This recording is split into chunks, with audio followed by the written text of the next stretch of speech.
Hello, and welcome to Presenting, a podcast where we chat about various topics related to role playing games, typically Paizo products such as Pathfinder and Starfinder, but also others. I'm John Godek. And with me today is Jeremy Blum. Welcome to the podcast. Thank you so much for having me here. I'm a big fan. Really love No Direction. I really love your interview. So yeah, it's really fun to be here. Well, it's great to have you. I think you are now my 102nd interview. Very nice. So over several years here now. So Jeremy is a journalist, game blogger, and comic book aficionado. After rolling his first polyhedral dice during a gaming session in Hong Kong several years ago, he dove headfirst into the world of tabletop RPGs and began freelancing in 2021. Since then, he's written for D&D Beyond and contributed to the recently announced Pathfinder Tian Xia hardcovers, as well as books 3 and 4 of the recently announced season of Ghost Pathfinder 2 Adventure Path. You can reach Jeremy at Pixel Grotto on Twitter. Uh, where does Pixel Grotto come from? So I have a gaming blog. It's Yeah. mostly video games, but now Yep. I write about a lot of tabletop stuff. So Yeah. that started in 2013. And I just ended up writing about a lot of retro games that came Yeah. out, 10, 15, 20 years ago, pixel art. And I wanted to find a title that kind of resonated and wasn't really used very well. So I ended up using pixel, and I wanted to have like the word cave because I wanted my blog to be like, okay, this is my like cave where I take Okay. deep dives into stuff. This is my little corner of the internet. And I remember I typed in cave into like dictionary.com for synonyms, and one of them was grotto.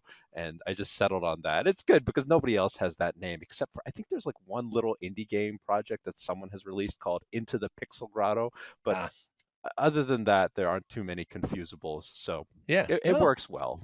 no, it's cool. I mean, that's the only way I knew you online. I didn't even know your real name until Yeah, recently. in So that case, it's doing its job. yeah, People have seen the name by now in yeah, enough places. So yeah, it comes from my video game blog. cool. So Jeremy, can you talk a little bit about your journey to becoming a freelance author and game designer? Yeah, so it's a fun story because I'm actually sort of a newcomer to tabletop role-playing games and certainly writing for tabletop role-playing games. I'm kind of the customer that I guess, 5E sort of brought into the industry because I didn't Hmm. start actually playing tabletop games until 2017.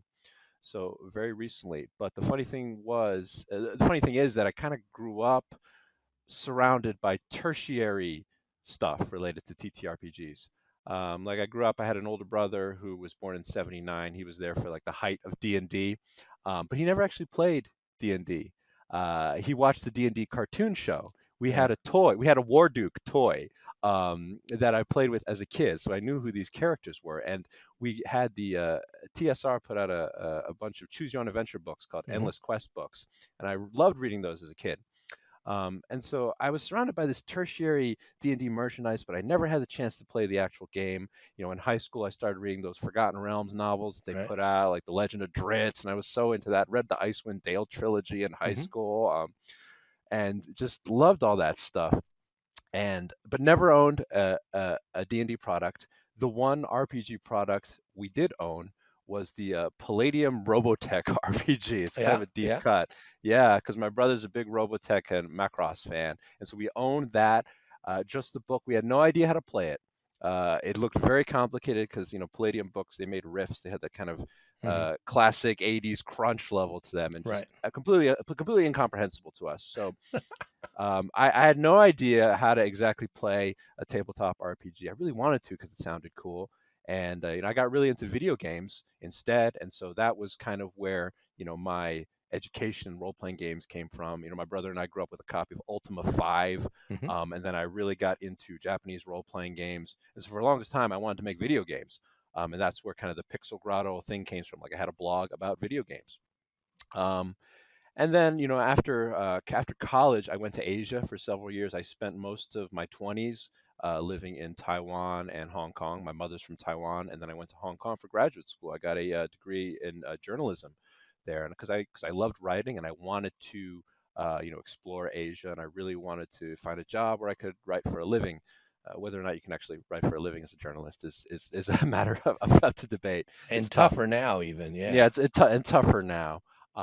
But yeah, I did manage to get a job. I worked at the South China Morning Post, which is an English newspaper in Hong Kong. That was my first major journalism gig, and I went on to a bunch of other papers as well. But I always tried to inject some of my interest into what I was writing. So I wrote about Chinese language role playing games, like video role playing games, Yeah. as an article for the South China Morning Post. I wrote about like comic books published in like Hong Kong and stuff like that. And then eventually, when I came back to the States, I got a job working at the Huffington Post as a contractor for about a year, and I wrote a bunch of articles about D&D. I wrote about the what was the current controversy back then? The Oriental Adventures Mm, controversy, okay. where the book was attracting some notoriety online for its depiction of Asian cultures, and that sort of got me into the wider TTRPG community on Twitter.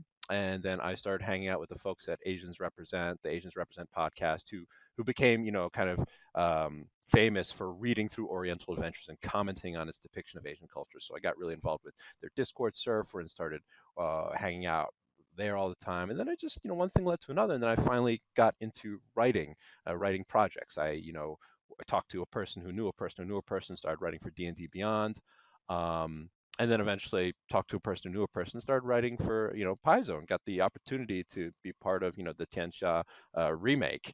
And so it's really a long series of one thing leading to another, leading to another, leading to another. But uh, long story short, I finally kind of got into the TTRPG scene. Oh, and I also left out the point that I finally did get into D&D in 2017 in Hong Kong. Because I knew a guy who was like, oh, you've always wanted to play a tabletop game. Well, let me run something for you and your friends, and we did, and that kind of kicked off the whole thing. All right. So, you mentioned that you were writing for D&D Beyond, and I went and, kind of looked at some of those posts, and you've been really prolific, kind of explaining different things in 5e in terms of creatures, in terms of feats and skills and stuff like that. How did that come about? Because that's actually doing quite a bit. And I was that a paid gig, or was that something that you were just kind of doing on your own for free? I'm not sure how that Yeah. worked. It was a paid gig. They were looking for writers because I think the main writer that they had producing articles for D&D Beyond, he left to go work at another company, and so they needed a steady stream of content. So they started enlisting freelance writers and authors, and that was a connection that I made thanks to my participation in Asians Represent.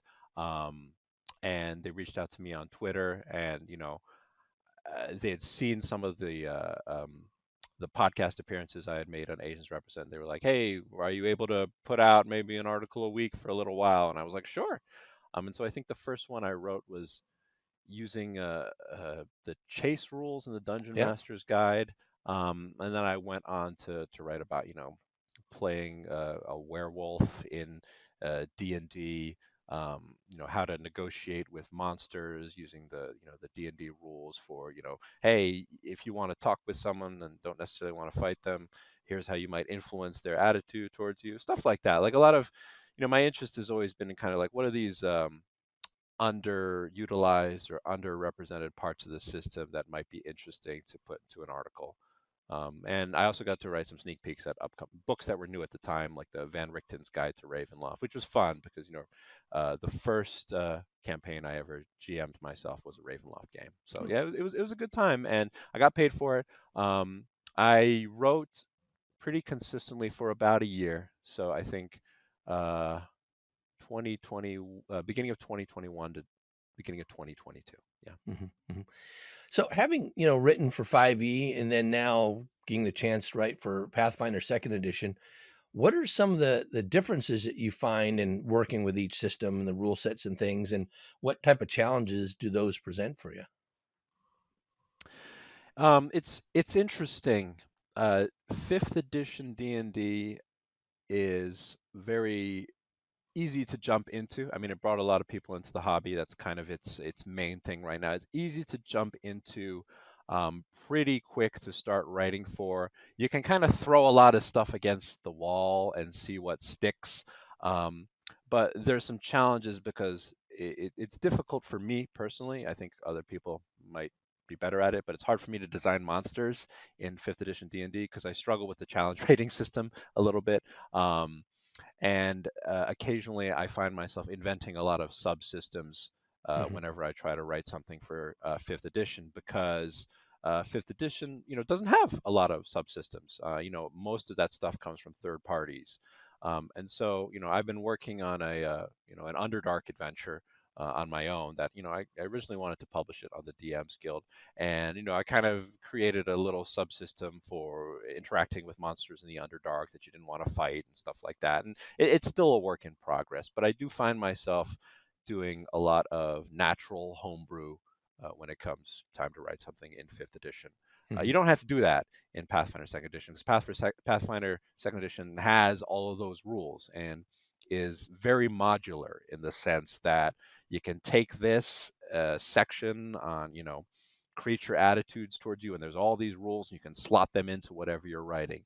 If you're writing a class in 5e versus Pathfinder 2nd edition, you got to write a lot more in 2nd edition, but you have that modular framework of, here's what people might think a class does, here's what you actually do, here are all the feats that you do, plug them and slot them in, and there's your framework. So in a sense, I find that a little bit easier because there is that foundation for me to work on. The hard part is you have to familiarize yourself with more rules. Like there's more to digest up front.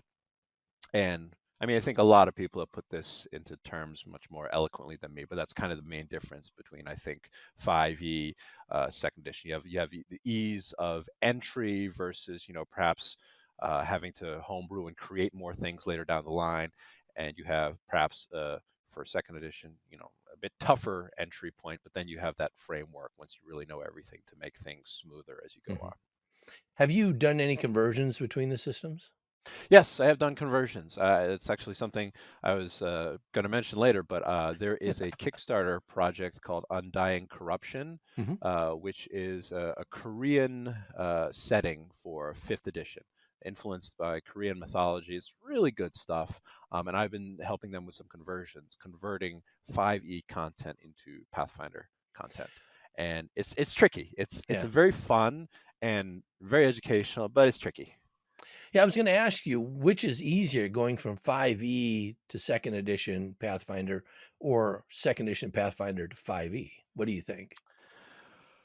I, but the conversion work I've done has essentially been recreating something in Pathfinder 2nd edition, and I find it tough. I think it might be easier going the other way around, but I'm not necessarily sure because, I think it's tough to do direct conversions from one Right. to the other. You know, it's not like, 3.5e and Pathfinder First Edition where it was a little bit more seamless. You have kind of an overhaul, and so even though 2nd Edition has this, it's the same basic classes, it has spell slots and stuff like that. The way a 2nd Edition fighter works is fundamentally different from the way a 5th Edition fighter works. Hmm. Hmm. So, in my work in Undying Corruption, there's a really cool class called the Tactician, which is an awesome class, a little bit reminiscent of the 4E Warlord, in my Hmm. opinion. And converting that into Pathfinder 2nd Edition is tough because, Pathfinder 2nd Edition doesn't really have things like, advantage or disadvantage or like battle dice that you can play around with like the 5e Battle Master has. So you need to kind of look at the confines of the modular system and figure out how to do it. And it's a very interesting challenge, but very time consuming in my opinion. I kind of equate it to once again going back to video games. You don't really see this anymore, but 20 years ago when they would put out a video game for like the Super Nintendo or Yeah. the Yeah. Sega Yeah. Master System or whatever, there would also be like a Game Boy or a Game Gear version. The best Game Gear and Game Boy conversions were not the ones that tried to replicate what was possible on the 16-bit systems. They were the ones that recreated that experience for a handheld.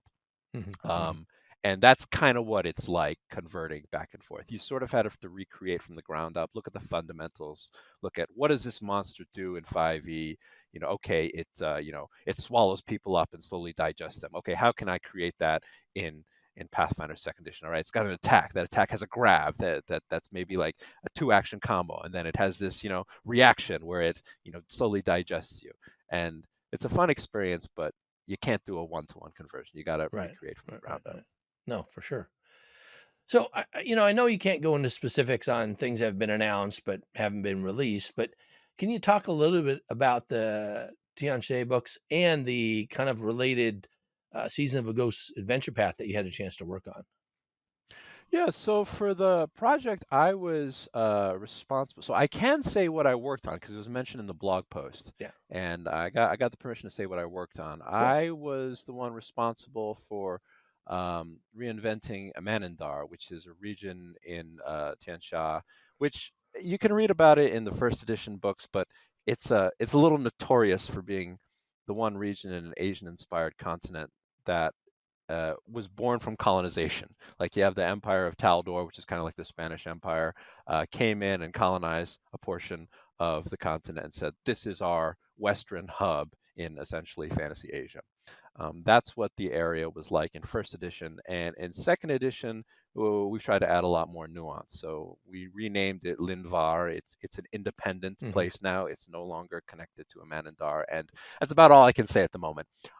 You can you can read the blog post that Paizo put out for a little bit more hints on what it's going to be, but the challenge there is how do you recreate a place associated with colonialism that has been like a colonial outpost for over 100 years, and how do you make that an actual lived place that potentially combines aspects of Asian history with the Western empire that Taldor is supposed to represent. So that's been a fun challenge, and hopefully people will like it when it actually comes out.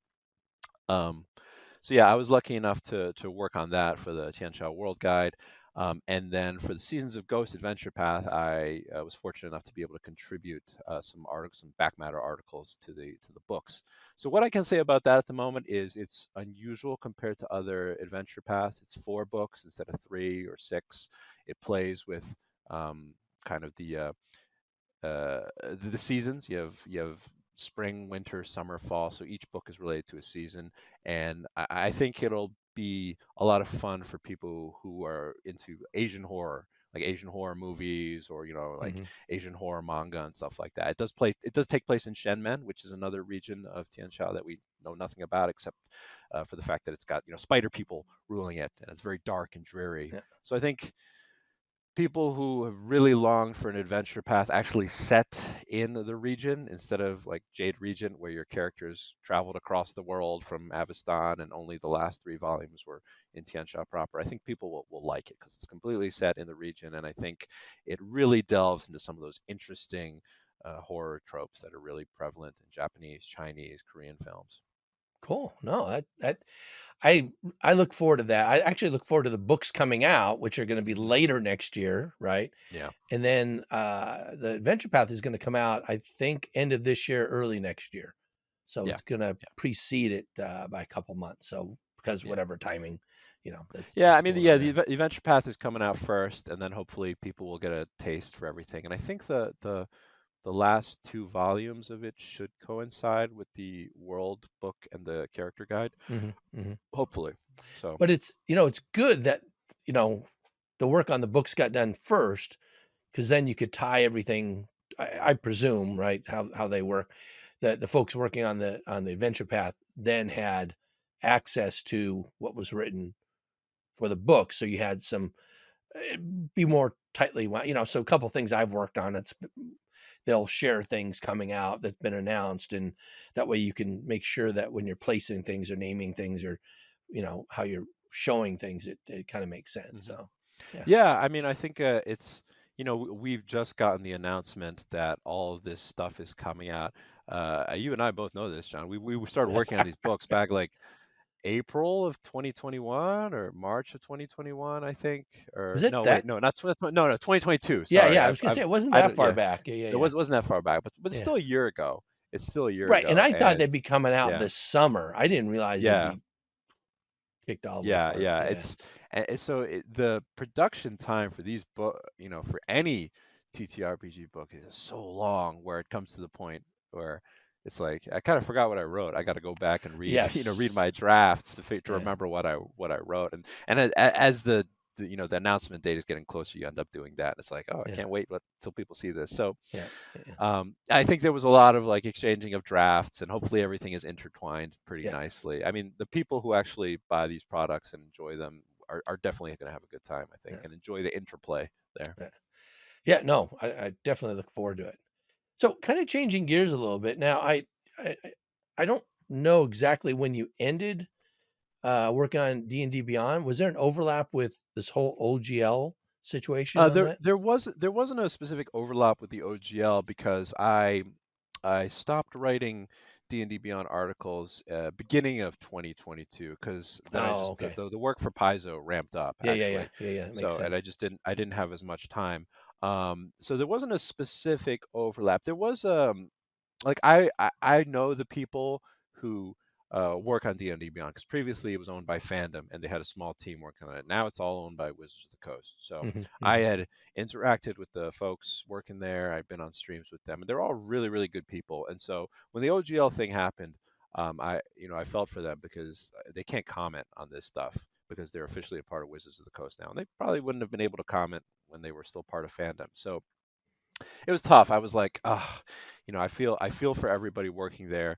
And I know that, they're kind of wrangling things together because D&D Beyond is now like the mouthpiece for Dungeons and Dragons and is Right. going to be even more so moving forward. And so it was interesting for me as someone who had previously contributed to observe what was going on and to kind of empathize with the people behind the scenes, and also to just see like how they were using what was previously like a blog and sort of a media site and character builder as now like, okay, we're going to put out these official statements. Hmm. Here's what they're going to say. So while there wasn't crossover for me personally, it was interesting to observe.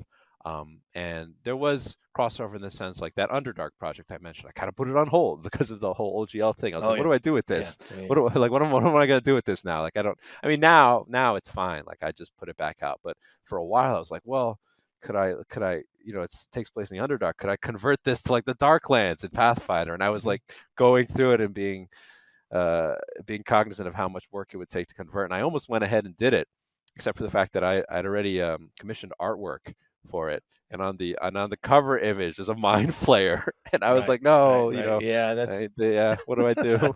So, what do I do with this? So, but Yeah. it's fine now. I mean, it resolved itself, but it was a stressful time, I think, both for everyone involved at D&D Beyond, and for me personally, and everyone else in the industry. Well, I think definitely the creatives were they got a lot of blowback from the whole situation, even though it was really this is a corporate business decision. Yeah. Just everybody kind of associated with WotC and tangentially D&D Beyond because they were a big part of that whole discussion and kind of the impact there. Even if you had nothing to do in the decision making, all of a sudden you became persona non gratis Hmm. with a lot of the industry. And I hope that gets mended because as you've kind of epitomized, people play multiple games with different people, different systems, and you work in both. And it's not like it's not like you and I are going to make a lot of big policy decisions. And if we're working on something, sometimes it's just a better fit with one system than another, or you just want to play with some people that happen to do that thing. And so, yeah, it's just kind of I'm hoping it all now that, you know, Paizo's coming out with their own kind of OGL for things. And, Hmm. Yeah. Wizards is kind of backed off on doing anything with 1.0a, that hopefully it's a non-issue, but still the recovery from that negative press and publicity, that's going to be something that takes a while for Wizards to overcome, I think. Yeah, it's tough. I mean, there's a lot of kind of like tribalism in the Yeah. TTRPG space. D&D versus Pathfinder. A lot of like even between editions, like third Yeah. edition versus fifth edition. Pathfinder first edition versus second edition, stuff like that. And it's I equate it to comic books, which is another area that I love. DC versus Marvel, and Yeah. stuff like it's the exact same thing, but the people that actually work on this stuff tend to you got to be knowledgeable about both or everything Right. in this case, because you hop between companies, especially if you're a freelancer. You might work for 5e, you might work for Paizo, you might work for like Chaosium, Right. or Palladium, to bring it back to them.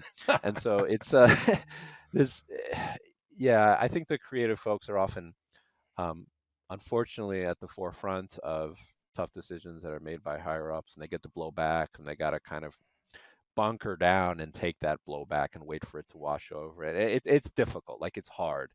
And I think we, as people that are involved in the industry, maybe not full time, but work in it, we can comment on what we think about what one company does, but ultimately you got to be cognizant that there's people on the ground sort of Mm-hmm. having to read all these comments on Twitter and respond to them. Yeah, for sure. So, Jeremy, what advice do you have for people who are interested in getting started with freelance writing and game design? So I would say that number one thing is to put something out there, which is very generic advice because everyone says that now. But it doesn't have to necessarily be an adventure published on Drive Through RPG or the DM's Guild or anything like that. I wrote a little gaming blog on Tumblr where I just talked about video games, and I talked about my experiences running D&D and playing other games, and I did that consistently for almost 10 years at this point. And if you have something that looks consistent and looks like it actually has a decent amount of text in there, people do notice, I think. And that helped me get the D&D Beyond gig, which obviously helped me get the gig writing at Paizo. And so one thing does lead to another. So it helps to have something out there, whether that's a podcast, whether that's a live stream show, or whether that's just a simple blog. I think it just helps to have something out there that you can stake your claim on and be like, hey, I made this. You can rely on me to make something else. That really helps. The second thing is to find your community, find a group of people that you can make connections with, because the freelance business is weird. It's not, I guess you could make connections on LinkedIn or something like that, but Mm-hmm. every gig I've gotten has not been through that. Every gig I've gotten has been, hey, we're in the same Discord server, or hey, I saw this thing that you did on Twitter and I liked it. Do you want to work on my thing? It's informal and it's sort of a business built on handshakes, but it is what it is. And I think if you find a community that can get behind you and can help you make those connections, it really helps. And for me, it was the Asians Represent podcasting community. For others, it might be, you know, uh, Mastodon communities, Mm-hmm. Twitter communities, message board communities. I think all of that can help. But if you have a group of people that are taking notice of your stuff, number one, you won't get discouraged. And number two, they can potentially introduce you to opportunities. So I think those are the things that worked for me. Having an outlet that I could point to and say, like, I did this, and also knowing people. Mm-hmm. Mm-hmm. Very cool. So you mentioned the Underdark project that you're working on. Do you have anything else that you're working on that you can talk about? Yeah, so the Underdark project is a personal thing of mine, heavily influenced by R.A. Salvatore's Dritz novels, Mm-hmm. and I really like that section of Forgotten Realms lore. So when it will be out, I don't know. Like, I have the artwork ready for it, and I've written most of the text for it, but I need to go back and revamp a couple things because it really did get put on hold thanks to the OGL fiasco. And so at this point, I might just wait until 2024 when one D&D or whatever D&D revised 5e or D&D 5.5 or 6e or whatever they're going to call it comes out. And I might just release it then. Other than that, there is the work I previously mentioned for Undying Corruption. I'm not exactly sure how it's going to be released yet, but I've played a role in converting all of the races into ancestries for Mm-hmm. Pathfinder Second Edition, and classes as well into playable ones for Second Edition. So I think that they might get released bit by bit on maybe Drive Through RPG or something like that. But even for folks who did not sponsor or did not back the Undying Corruption Kickstarter, you will be able to hopefully play this stuff in the near future. And last but not least, there's some other Paizo work that I can't talk about because it won't be announced Yeah. for some time. So I can neither confirm nor deny my participation in any upcoming products related to Paizo's properties. But hopefully they'll come out soon and people will enjoy them, and I'll be able to tweet about them. Yes. But you have more stuff coming, so that's good to know. Yeah, I Yeah. have more stuff coming down the pipeline. Yeah. Excellent, excellent. Well, Jeremy, it's been great getting a chance to get to know you better, and thanks for joining us on the podcast today. Absolutely. It was a real pleasure. Thank you, John.